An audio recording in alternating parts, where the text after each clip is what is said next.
Hello বন্ধুরা, আমার সুখিনী পরিবারে তোমাদেরকে স্বাগত জানাই। তোমরা সবাই কেমন আছো? আশা করি খুবই ভালো আছো, আর আমিও অনেক অনেক ভালো আছি। আর বড়দের প্রণাম জানাই, ছোটদের ভালোবাসা জানিয়ে আমার ব্লগটা শুরু করলাম। এখন বাজে প্রায় 4টের মতন, আর এখন আমরা বাস স্ট্যান্ডে দাঁড়িয়ে আছি। বাসও পেয়ে গেলাম বন্ধুরা, আর এখন যাচ্ছি আমরা আরামবাগে জগদ্ধাত্রী ঠাকুর দেখতে।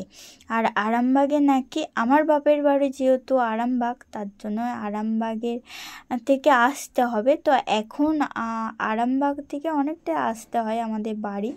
আর তারপরে এখন আমরা যাচ্ছি আরামবাগে জগদ্ধাত্রী ঠাকুর দেখতে। আর বাসেতে আমাদের লাগে প্রায় 40 মিনিট মতন। আর আমরা বাসেতেই যাতায়াত করি বেশিরভাগ। আর দেখো, আরামবাগ স্ট্যান্ড ঢুকে গেছি। আরামবাগ স্ট্যান্ডটা ঢুকে আমরা গৌরহাটির মোড়ের দিকে চলে যাচ্ছি। আর আরামবাগে ভালো ভালো জগদ্ধাত্রী ঠাকুরের থিমস হয়েছে, দারুণ সুন্দর সুন্দর প্যান্ডেলগুলো আমরা আজকে পরিদর্শন করতে যাচ্ছি। আর দেখো, তোমাদেরকেও দেখাবো। আর আমি সাদা মাটা মহিলা, আর আমার ব্লগটাও সাদা মাটা। তো তোমরা একটু না স্কিপ না করে বন্ধুরা দেখতে থাকো। আমার সাথে সাথে আমার দেখার সাথে সাথে তোমাদেরও দেখা হয়ে যাবে জগদ্ধাত্রী ঠাকুর ও তার প্যান্ডেল, কত সুন্দর প্যান্ডেল করছে সেইগুলো। আর এই দেখো, আমরা তাও কথা বলতে না বলতে চলে এলাম প্যান্ডেলে। এখানে প্যান্ডেলটা দেখে মনে হচ্ছে খুব সুন্দর হবে। আর এখানে দেখো, খুব সুন্দর থিমসটা করেছে, আমার তো খুবই ভালো লাগলো। আর তারপরে চলো তোমাদেরকে ঠাকুর দেখায়। এখানে দেখো, এগুলো স্ট্যাচু করেছে, মানে এগুলো দিয়ে সেই রড নয়, মানে ওই রড টাইপের কি বলে না, ওইগুলো দিয়ে থিমস করেছে স্ট্যাচু। আর তারপরে এখানটা দেখো, জগদ্ধাত্রী ঠাকুর দেখে নাও, আর তোমরা প্রণামও করে নাও। আমি তো প্রণাম করে নিলাম। আর তারপরে জগদ্ধাত্রী ঠাকুরের প্যান্ডেলটা কেমন হয়েছে সেটা তোমাদেরকে দেখাচ্ছি। এই যে এগুলো কি শেকলের মতন, আমি জানি না, তো আমি যা দেখছি তোমাদেরকে তাই দেখাচ্ছি। আর খুব সুন্দর লাগছে। আর আমরা তো একটু ভিডিও বানিয়ে নিলাম ভালো রকমভাবে। আর আজকে আমি আর বোনু দুজনেই এসেছি। আর আমার দিভাইয়ের একটু কাজ ছিল বলে ও আসতে পারেনি, ও নাকি পরের দিনে আসবে। তো চলো তোমরা একটু ঠাকুর পরিদর্শন করে নাও আর প্যান্ডেলটা ঘুরে নাও। আর হ্যাঁ বন্ধুরা, আর এখন বাজে প্রায় 5টার মতন, কিন্তু এখানে এসে মনে হচ্ছে রাত্রি হয়ে গেছে। মানে এত আলো ঝিকিমিকি, দারুণ সুন্দর লাগছিল প্যান্ডেলটা। চলো এবার অন্য প্যান্ডেলগুলো যতটা পারি ঘুরে নিই, কারণ বেশি রাত্রির করবো না, আবার আমাদেরকে বাসে ব্যাক করতে হবে। তো আমাদের বাস আছে 7টার মধ্যে আমরা ঠাকুরগুলো দেখে নেব, আর তারপরে বাড়ি চলে যাব। আর এখানে দেখো, আর একটা প্যান্ডেলে চলে এলাম।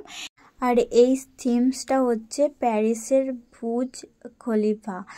আর এই দারুণ সুন্দর লাগছিল। এর আগে অনেক জায়গাতে হয়েছে, তো আরামবাগে এরকম দেখতে পারবো সেটা বুঝতেই পারিনি। আর এই সময় যেহেতু আমি বাপের বাড়ি এসেছি, তো আরও সুযোগটা হলো, তার জন্য চলে এলাম।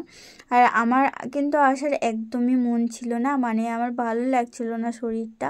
তো আমার বোনু খুব জোরাজোরি করাতে তার জন্য আবার আসলাম। আর এখানে বলছিল, দিদি এত সুন্দর থিমস করেছে, যাবি না?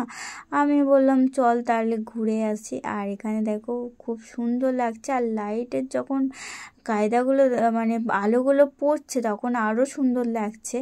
আর এখন আমি যাচ্ছি ঠাকুর পরিদর্শন করতে, আর তোমাদেরকেও ঠাকুরটা দেখাচ্ছি। চলো ঠাকুর দেখো তোমরা। আর ভিতরটা ছিল সিলভারের কিছু কাজ, তো ভিতরটাও খুব সুন্দর সুন্দর লাগছিল। আর ভিড়ও ছিল প্যান্ডেলটা। এখন বাজে প্রায় 6টার মতন, অনেকটাই রাত্রির হয়ে গেছে। আর যত রাত্রির বাড়বে তত তো ভিড় বাড়বে বলো। যাদের কাছে কাছে বাড়ি তারা তো এই আসবে, আর আসার সময় হয়েছে। আর আমাদের দূরের বাড়ি বলে এত সকাল সকাল আমরা বেরিয়েছি। আর দেখো, এখানে মায়ের প্রতিমাটা খুব সুন্দর হয়েছে, একদম ঢাকাই সাজ। আর ঢাকাই সাজের প্রতিমাগুলো খুব সুন্দরই লাগে, একদম দারুণ। আর আমি তো বন্ধুরা মায়ের দিকে তাকিয়েছিলাম, এত সুন্দর লাগছিল, মনে হচ্ছিল মানে বাড়ি না আসি মায়ের সামনে তাকিয়ে থাকি, আর সব মনে হচ্ছে সমস্যা সমাধান হয়ে গেছে। এত শান্তি আর মনে হয় কোথাও নেই পৃথিবীতে মায়ের মুখের দিকে তাকিয়ে যখন ছিলাম। তো চলো, আর তারপরে হচ্ছে বেরিয়ে চলে এলাম প্যান্ডেলের থেকে। আর এইদিকে আমাদের বাস আছে 6:40, আমরা বলেছিলাম 7টায় না, তো এখনই আমাদেরকে বেরিয়ে যেতে হবে। আর এখানে দেখো আর একটু দেখিয়ে দিলাম আলো লাইটগুলো যখন মানে দারুণ লাগছিল কিন্তু বন্ধুরা, মনে হচ্ছে এখানেই থাকি, কিন্তু কিছু করার নেই, বাড়ি তো তাড়াতাড়ি ফিরতে হবে, আর ওই বাসটা না পেলে আর আমার বাস নেই এরকম। তো চলো দেখি, মেলাতে আর ঘোরারও সময় নেই। আর তারপরে না একটু ঘুগনি খেতে ইচ্ছা করেছিল, আর একটু ঘুগনি নিয়ে নিয়েছিলাম, তাড়াহুড়ো করে খেয়ে নিচ্ছি কারণ বাস আছে আর বাড়ি তো ব্যাক করতেই হবে। আর আমরা দুজন যেহেতু গেছি, ভয়ও লাগছে, তাড়াতাড়ি বাড়ি ফিরতে হবে, মেয়েদের তো এটাই টেনশান। তারপরে যাও করে ছুটে আমরা বাসটা পেয়েছিলাম বন্ধুরা। আর তারপরে একটু খাবার কিনে নিয়েছিলাম তার আগে, কারণ বুনঝি আছে বাড়িতে, ও খাবার না নিয়ে আসলে তো হয় না। এখন দেখো চিকেন পকোড়া নিয়ে এসেছিলাম, আর এখানে জিলাপি, মায়ের ফেভারিট জিলাপি, তো মায়ের জন্য জিলাপি নিয়ে এসেছিলাম। এখানে বুনঝির ফেভারিট চিকেন পকোড়া, তার জন্য চিকেন পকোড়া। এখানে বোনের ফেভারিট হচ্ছে মোমো, আর আমার এইটা ডালের বড়াটা খেতে খুব ভালো লাগে। অনেক দিন পরে ডালের বড়া দেখলাম আর লোভ সামালতে পারলাম না, তো ডালের বড়াটা কিনে নিলাম। আর তার সাথে এই চাটনিটা খেতে খুব সুন্দর লাগে, গরম গরম খেলে না খুব ভালো লাগে। তো এখন ঠান্ডা হয়ে গেছে, কি করব, আর ঠান্ডাই খেতে হবে। আর দিদিরও এগুলো ফেভারিট, ভেবো না যে দিদির ফেভারিট কিছু নিয়ে আসিনি, দিদির তো chicken pakora favourite, momo favourite, তো আমরা সবাই মিলে ভাগ করে খেয়ে নিয়েছিলাম। আর এখন দেখো বাড়িতে রুমে চলে এসেছি, ওটাই আমার ডিনার হয়ে গেছে, আর রাত্রিরে কিছু খাবো না, এবার শুয়ে পড়বো, অনেকটাই ক্লান্ত লাগছে, কারণ অনেকটাই হেঁটে ঠাকুর দেখেছি, আর বেশি ঠাকুর দেখতে পারিনি, 2টো ঠাকুর দেখেছি, আর 2টো ঠাকুরই তোমাদেরকে দেখিয়েছি। আর হ্যাঁ, তোমাদেরকে বলাই হয়নি শুভ জগদ্ধাত্রী পুজো, এতক্ষণে পরে বলছি।